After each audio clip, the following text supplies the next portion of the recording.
আন্তর্জাতিক নদীর পানি বন্টন আইনে নতুন ধারা সংযোজন করার দাবি তুলেছেন বিএনপির স্থায়ী কমিটির সদস্য আমির খসরু মাহমুদ চৌধুরী।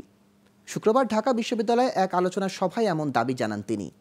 এ সময় বক্তারা বলেন, আন্তর্জাতিক নদ নদীর পানি বন্টন সমস্যা সমাধানে দেশের রাজনীতিতে বিদেশপ্রীতি সবচেয়ে বড় প্রতিবন্ধকতা। বিস্তারিত আওলাদ বাবলুর প্রতিবেদনে। অভিন্ন নদীর পানি ও ভারত প্রশ্ন সমাধানে রাজনীতি কি শিরোনামে বিকেলে ঢাকা বিশ্ববিদ্যালয়ে মুজাফফর আহমেদ মিলনায়তনে আলোচনা সভায় প্রধান অতিথি ছিলেন আমির খসরু মাহমুদ চৌধুরী। আলোচনায় প্রাধান্য পায় ভারত বাংলাদেশ পানি বন্টন। এ সময় বক্তারা বলেন, নদীর পানি বন্টনে ন্যায্যতা না পাওয়ার বড় প্রতিবন্ধকতা ছিল রাজনীতিতে বিদেশপ্রীতি, যার কারণে ভারত থেকে দেশের প্রকৃত হিস্সা আদায় সম্ভব হয়নি। এটা যদি ভুল সময় আসে তাহলে আমার খাদ্যের যেই অবস্থা, যেরকম ধরেন ফেনীর যে বন্যাটি হলো, কিংবা তিস্তা পারে অসময় এখন সবচেয়ে বেশি বন্যা হয়, 4 বার 5 বার বন্যা হয়। তো সেটা এবং বাংলাদেশের সবচেয়ে বেশি খাদ্য উৎপাদনের যে জায়গাগুলো তিস্তা অববাহিকা আমাদের বাংলাদেশ অঞ্চলে, সে জায়গার খাদ্য উৎপাদন ব্যাহত হবে। শাসক শ্রেণীর একটা গোষ্ঠীর ভারত নীতি ছিল ভারতের প্রতি অন্ধ আনুগত্য, শর্তহীন সাবমিশন।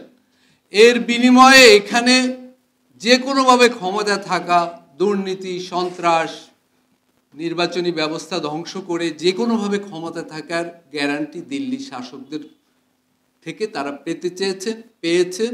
দিল্লির শাসকরাও সেটা করেছে। ভারত বাংলাদেশকে নিয়ে শুধু নিজেদের নিরাপত্তায় মনোযোগী মন্তব্য করে আমির খসরু বলেন, ভারতের সাথে পানি বন্টনের বিষয়টি সমাধানের জন্য আন্তর্জাতিক নদীর পানি বন্টনের যে আইন রয়েছে তাতে নতুন কিছু সংযোজন দরকার। এ আইনের আওতায় কোথায় দেশের স্বার্থ ক্ষুণ্ণ হচ্ছে সেই বিষয়গুলো ধরে সমাধান বের করতে হবে। ভারতের সিকিউরিটি, বাংলাদেশের মাধ্যমে তাদের সিকিউরিটি যে কিভাবে ক্ষতিগ্রস্ত হতে পারে, এই জন্য তারা খুব চিন্তিত। ভারত ইন্টারন্যাশনাল ওয়াটার লজের যে বিষয়গুলো আছে, আমরা এটাকে যদি ফ্রন্টে নিয়ে আসি, this should be hour starting point.